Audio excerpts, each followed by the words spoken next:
Я приветствую всех, кто любит следить за событиями внутри российского фигурного катания, а также за всеми интригами и скандалами, которые частенько там происходят.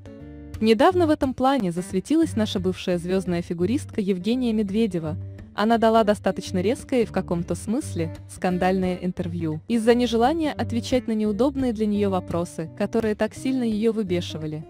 Это произошло на шоу Этери Тутберидзе в московском Мегаспорте.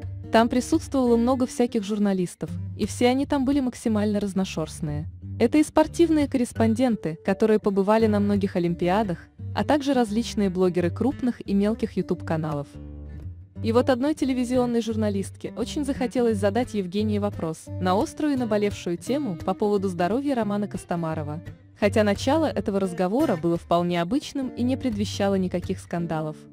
Вначале Медведевой задали вопрос о ситуации с Костомаровым и как она его поддерживает в этом. Бывшая фигуристка ответила, что она поддерживает его на протяжении всего этого сложного пути и, безусловно, старается ему максимально помочь. При этом лично к нему в больницу вообще не ходила. Затем журналистка уточнила вопрос и спросила про психологическое здоровье Костомарова, как он воспринял случившееся с ним. На это Медведева ответила, что она не семья Костомарова, но знает, что близкие его очень любят. Потом она стала обвинять журналистку в некорректности заданного ей вопроса, при этом Евгения сложила ладони, показав тем самым жест мольбы. Но журналистка задала более конкретный вопрос, есть ли у Костомарова хоть какие-нибудь шансы.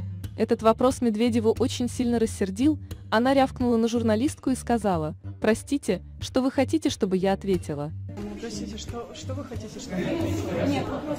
На это журналистка сказала: «Ну просто, как вы сами считаете».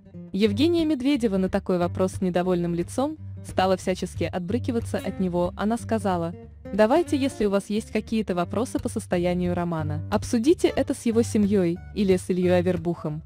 После этого Медведева демонстративно и оскорбительно отвернулась от журналистки, отойдя от нее подальше, таким образом показав всем всю свою внутреннюю нервозность и злобу. Еще про Евгению Медведеву можно сказать, что недавно ее занесло на канал ТНТ, на котором бывшая звездная фигуристка, начиная с 10 апреля, стала выступать в качестве ведущей прогноза погоды. Всем привет! Это «Погода» на ТНТ, и я Евгения Медведева.